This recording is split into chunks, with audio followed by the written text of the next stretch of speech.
សូមជម្រាបថាឥឡូវចរាចរណ៍លុយខ្លាំងៗនៅប្រទេសកម្ពុជាច្រើនបាទឥឡូវបុគ្គលិករបស់ខ្ញុំបានហ្នឹងទទួលបានលុយខ្លាំងៗពីអតិថិជន$20នេះជាលុយខ្លាំងៗ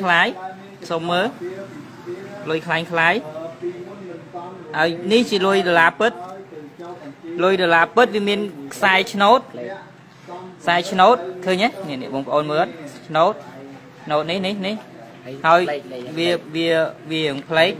នេះផ្លេកលេង20ហ្នឹងឃើញអត់ហ្នឹងហើយ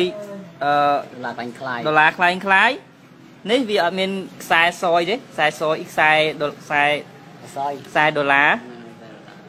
ឆ្នោតមិញហ្នឹងខ្ញុំបង្ហាញមិញហ្នឹងហើយវាអត់ផ្លេកទេនេះមើល